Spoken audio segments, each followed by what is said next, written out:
So I imagine this will probably be one of the last, if not the last, polls that we see coming out of New Hampshire before the primary, I should say. That's on this Tuesday, February 11th. This is from WBZ, Boston Globe, Suffolk poll, released February 9th, today. Sanders 27 plus 3, Buttigieg 19 minus 3, Klobuchar 14 plus 5, Biden 12 plus 2, Warren 12 minus 1. So look at that. Biden in fourth, so it's going to be, from all indicators, another horrible showing for Joe Biden and Elizabeth Warren. So Warren came in third in Iowa. Looks like she's either going to come in fourth or fifth in New Hampshire. And look, Klobuchar ahead of Biden, and it looks like, a lot of possibly that minus 3 percentage points for Buttigieg. I bet a good chunk of that went to Klobuchar because they're both kind of neoliberal centrists. I actually just find Klobuchar's personality not quite as obnoxious or off-putting as Buttigieg's, but both pretty bad policy-wise. So again, more good news for Bernie Sanders. Seems like he's kind of cemented his lead as in first place in New Hampshire, because we saw that bump that Buttigieg got when he was able to go out there, claim without any evidence that he won the Iowa caucus, even though he had. And this is the really funny part. Buttigieg in the past has said that the candidate who gets the most votes is clearly the winner. Bernie Sanders beat you by a pretty damn big margin in Iowa by 6,000 votes, but even before any of the results were in, Buttigieg was declaring himself the winner. The media went and ran with that narrative, inflating his numbers a lot in Iowa, or I should say in New Hampshire, post the Iowa just fucking debacle that was the Iowa caucus this year, and just still, it's like, Jesus Christ. But then seems like he's trailed off post debate. He didn't have a very good debate performance. He got called out on his horrible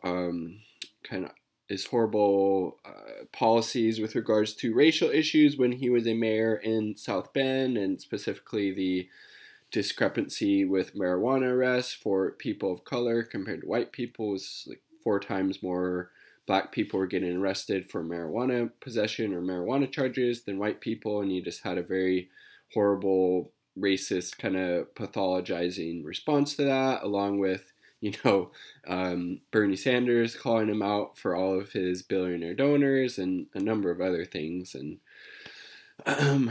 but a lot of people on the progressive left have been making the point, if Warren keeps, having these really poor showings in these primaries or in these caucuses, then when would she think about dropping out and getting behind Bernie Sanders? Or is she trying to stay in to sabotage Bernie Sanders and maybe prop up a more centrist like Biden to get some type of position in a Biden or Buttigieg administration? Because it's clear, she does not have any momentum on her side right now. Her fundraising is not doing very well.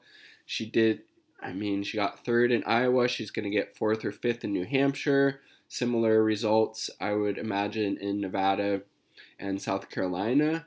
So if she is really concerned about, getting a progressive in the White House, then, sooner or later, she's going to have to drop out and endorse Bernie Sanders if that's, what she's truly focused on and cares about. Because if you keep staying in, you're just dividing the progressive vote, and you're going to make it more likely that, a Biden or a Buttigieg could get the nomination if you keep dividing the vote. But even with her in there still, Sanders is the clear front runner. So that's just going to be very interesting to see when the Warren campaign finally decides to take a knee, to say, oh, we did everything we could. just don't have the support or resources to continue our campaign. But guess what? We have a great progressive populist left frontrunner, a social democrat, and Bernie Sanders, who's going to fight like hell to make sure people get health care.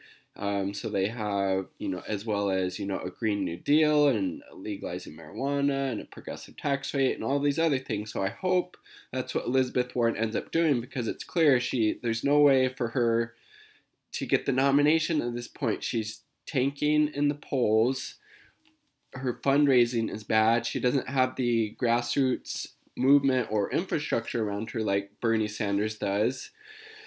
And I mean, she's getting beaten by Amy Klobuchar, for God's sakes. And, the writing's on the wall for the Biden campaign as well. And it looks like even Bernie Sanders might win South Carolina, so potentially Bernie Sanders winning the first 4 contests. And again, but the Democratic establishment and the neoliberal centrist wing of the party, which is most of it, is still fighting like hell to do everything they can to steal and cheat Bernie Sanders out of the nomination. So this is good to see that he is up in New Hampshire. Got to keep up the momentum, keep knocking on doors, keep calling, keep texting, keep talking to friends and family members, keep posting on social media, donate if you can, because again, Bernie needs to win by the widest margins possible just to have a huge mandate going into that convention, because we see, the DNC up this year, and the Iowa Democratic Party and Nevada now are up to the same old trick. So we got to keep up the momentum and act like he's down by 10 points in all of these places. Those are my thoughts. Share yours in the comment sections down below. Peace. Much love.